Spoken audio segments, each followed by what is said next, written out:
الحمد لله رب العالمين حمدا كثيرا طيبا مباركا فيه. أشهد أن لا إله إلا الله وحده لا شريك له، وأشهد أن محمدا عبده ورسوله الكريم. اللهم صل وسلم على نبينا المصطفى محمد وعلى آله وأصحابه أجمعين. أما بعد، رب اشرح لي صدري ويسر لي أمري واحلل عقدة من لساني يفقهوا قولي.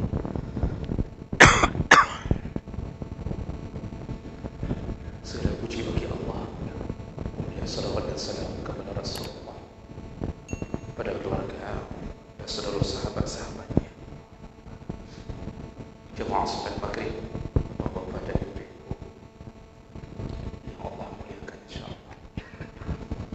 Kita masih membahas tentang fadilah beriman kepada malaikat. Di pertemuan kita yang lalu, kita sudah membahas salah satu fadilah beriman pada malaikat, yaitu menambah rasa syukur kita kepada Allah yang telah mengutus malaikat untuk senantiasa mengajak kita, mendorong kita berbuat baik. Jadi malaikat tidak henti-hentinya, tidak jemu-jemunya mengajak hamba berbuat baik. Seandainya tidak ada bantuan dari bisikan-bisikan malaikat, kemungkinan besar kita akan terjebak ke dalam rayuan syaitan. Kita sudah bahas panjang lebar tentang masalah itu, bagaimana Allah menyuruh dan menugaskan malaikatnya untuk menjaga agar kita senantiasa dalam kebaikan. Dan ini perlu disyukuri. Jadi sebenarnya Allah tidak menginginkan kita untuk masuk ke dalam nerakanya. Baik, kita sambung berikutnya, fadilah yang ke-6.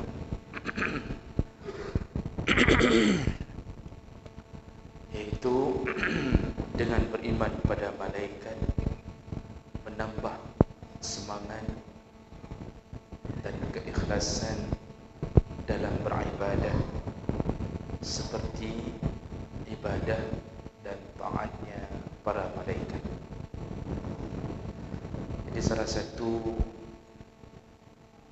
yang menjadi nilai positif kita beriman kepada malaikat, malaikat ini salah satu kelebihannya, mereka senantiasa taat dalam ibadah kepada Allah.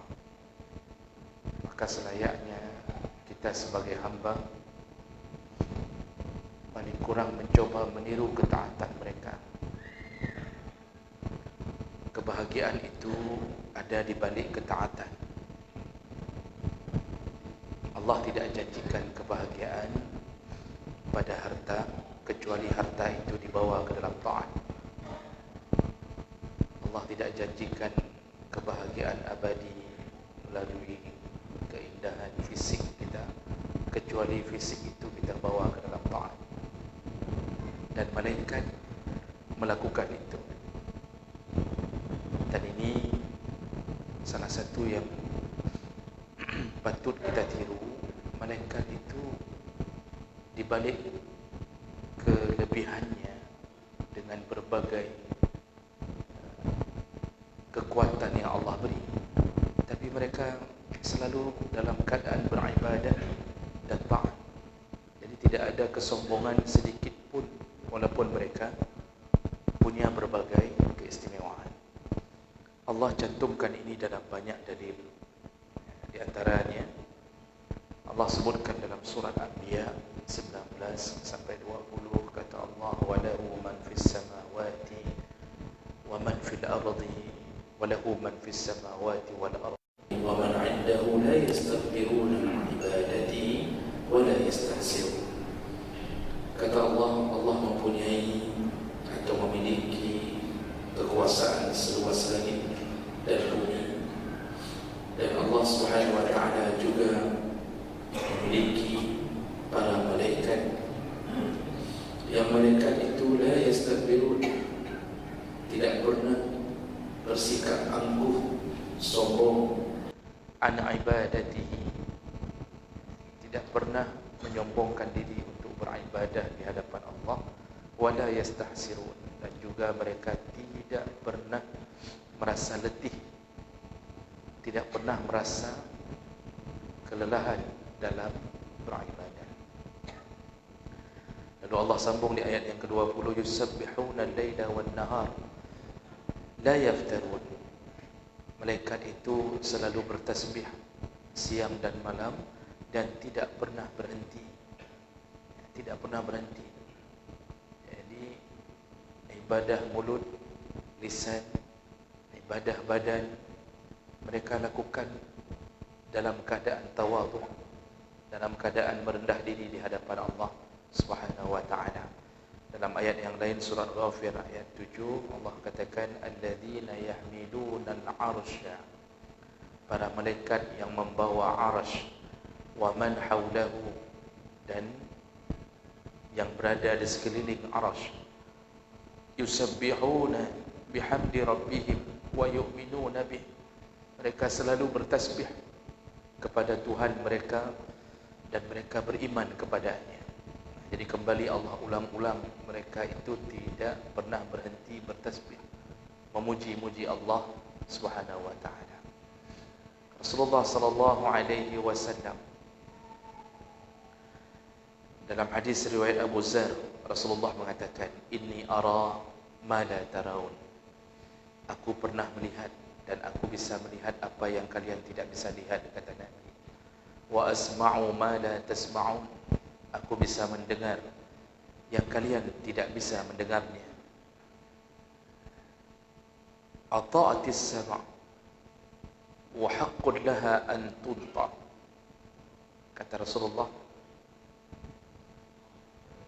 seandainya bumi itu dilipat dan layak Allah atau Allah mampu untuk melipatnya, ma fiha mawdi' arba'u asabi' illa wa malakun wadi'un jabhatahu sajidan lillah.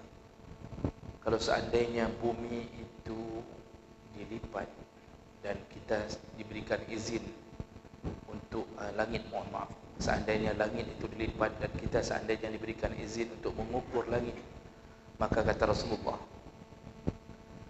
tidak ada satu tempat pun seluas 4 jari kecuali aku melihat ada malaikat yang sujud di tempat itu. Jadi maksudnya hadis riwayat Tirmizi dengan derajat hasan ini, maksudnya adalah semua penduduk langit, yaitu para malaikat, mereka hari-hari mereka ya hanya menghiasi dirinya dengan sujud, tasbih, beribadah, apapun bentuknya yang disuruh Allah. Sehingga Rasulullah mengatakan tidak ada tempat kosong kecuali ada malaikat yang bersujud. Jadi enggak ada yang enggak bersujud kepada Allah. Dalam ayat-ayat berikutnya Allah Subhanahu wa taala juga mengatakan malaikat tidak pernah bosan untuk beribadah. Fa in istakbaru fallazina 'inda rabbika yusabbihuna lahu bil-laili wan-nahar wa hum la yas'amun. Jadi kata Allah Subhanahu wa taala, jika mereka menyombongkan diri, yaitu maksudnya anak Adam, seandainya menyombongkan diri, ketahuilah bahwa para malaikat yang ada di sisi Allah Subhanahu wa taala senantiasa bertasbih kepadanya siang dan malam dan tidak pernah yas'amun, tidak pernah bosan. Tidak pernah bosan. Jadi jemaah mereka Allah Subhanahu wa taala, banyak sekali ayat-ayat yang menyatakan diulang-ulang oleh Allah tentang kemuliaan para malaikat dalam taat dan ibadah. Jadi ini kelompok malaikat ini memang sejatinya diciptakan dalam keadaan taat. Mereka tidak diberikan tantangan nafsu. Jadi mereka ini taat. Namun walaupun begitu, kita selayaknya malu kepada para malaikat yang Allah beri tugas. Mereka diberi tugas tidak pernah membantah tugas Allah. Tetapi di balik tugas itu, mereka pun tidak pernah jemu beribadah kepada Allah. Itu yang patut kita renungkan. Kita ini, Allah Subhanahu Wa Taala telah mendeklarasikan bahawa kita dicipta memang sebenarnya tujuan untuk beribadah dan kembali ke rumah, iaitu rumah nenek moyang kita, iaitu surga Allah Subhanahu Wa Taala. Allah mengatakan dalam Az-Zariyat, "Wa ma khalaqtul jinna wal insa illa liya'budun." Aku tidak ciptakan jin dan manusia kecuali benar-benar hanya untuk menyembah. Seharusnya konsep berfikir kita, apapun yang kita lakoni atau kita kerjakan, tujuannya untuk menyembah. Seharusnya itu. Jadi meniru gaya malaikat. Malaikat itu diberi pekerjaan macam-macam. Memikul arash, mengatur awan, mengatur hujan, mengatur rezekinya manusia. Tapi mereka melakukannya karena dalam keadaan taat. Kita manusia suka membantah, keras kepala. Innal insana lirabbihim lakanud. Manusia itu keras kepala, suka membantah Allah Subhanahu Wa Taala. Seandainya kita tiru gaya malaikat dengan ibadah ini, insya-Allah kita semua selamat menuju ke tempat yang abadi, yaitu surga. Cuma karena kita dalam keadaan suka melawan, maka banyaklah orang-orang yang kemudian memilih neraka daripada surga. Baru diberi pekerjaan sedikit oleh Allah, dia langsung lupakan Allah. Baru hanya wajib kerja dari jam 8 sampai jam 4 sore. Banyak yang mulutnya tidak lagi memuji-muji Allah. Jadi dari jam 8 tu sampai jam 4, ada yang mulutnya kering dari Allah, dari kalimah-kalimah Allah. Jadi jarang kita dapatkan orang yang sedang kerja, lalu kemudian ketika sedang kosong, tidak ada pelanggan. Jadi kalau orang yang kerja di kedai, menjaga toko, atau kerja di kantor, sedang tidak ada orang yang wajib dia layani, jarang yang bibirnya bergerak memuji-muji Allah, jarang. Semua mereka sekarang disibukkan dengan HP. Kosong sedikit waktu, yang dia buka adalah HP. Dan yang dia lihat di HP bukan yang dalam bentuk ketaatan. Paling kurang dia melakukan perkara mubah, paling kurang. Tapi banyak yang melakukan perkara-perkara makruh sampai haram. Tontonan-tontonan, bahkan ada yang sudah tidak normal, berjoget-joget di depan HP sendiri, membuat gaya-gaya tertentu, lalu dikirim ke seluruh orang. Manusia jadi bodoh di depan kameranya sendiri. Macam gaya dia lakukan. Hari ini trending, setiap apa yang muncul dianggap itu hal baru, maka diikuti oleh semua orang-orang yang bodoh. Anak-anak muda berkumpul. Sekarang yang lagi trending, kita baca dalam berita, anak-anak muda berkumpul melakukan fashion week, berjalan berlenggak-lenggok di depan zebra cross. Itu pun jadi gaya kita. Di Biren sudah mulai melakukannya. Kan berat banget. Di depan zebra cross kita jalan berlenggak-lenggok. Jadi ini murakkab.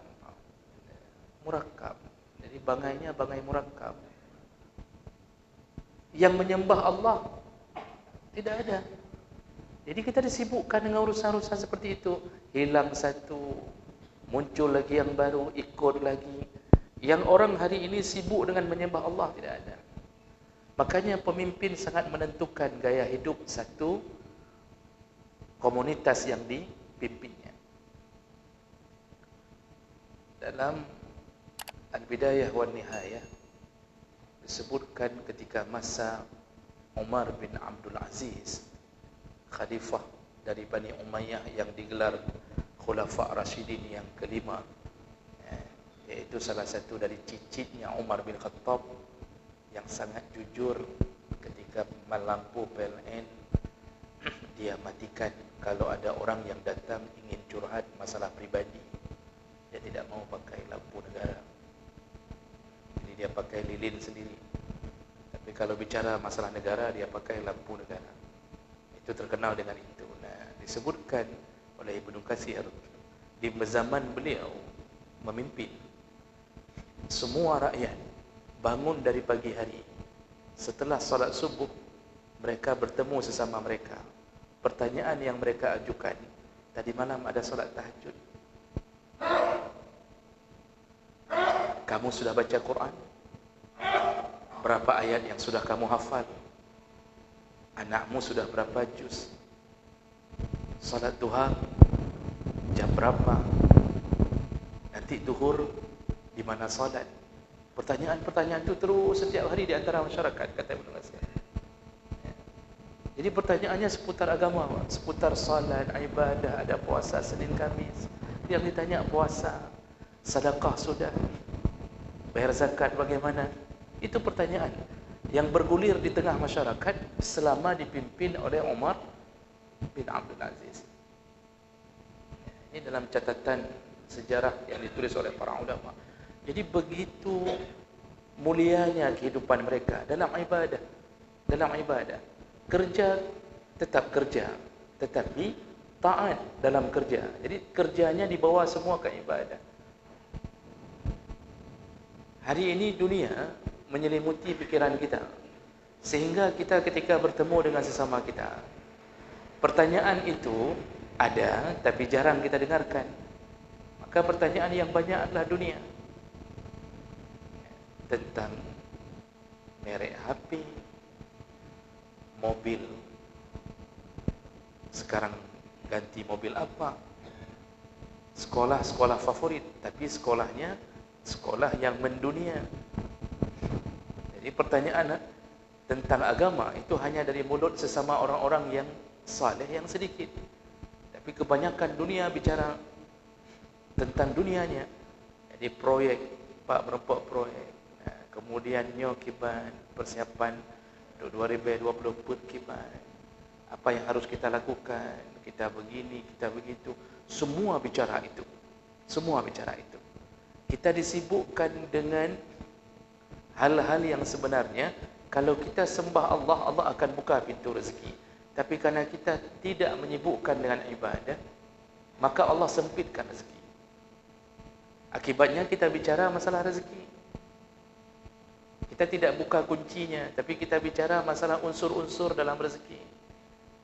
Jadi begitu gelisahnya kita ketika Pertalite tidak ada. Kenapa begitu jauh antara Pertalite dengan Pertamax? Terus jadi pembicaraan. Baca Quran isinya dunia semua. Baca Quran itu dunia semua isinya. Iklan-iklan dunia semua. Jarang yang iklan agama dalam koran-koran kita. Kenapa? Kita tidak lagi meniru gaya para malaikat.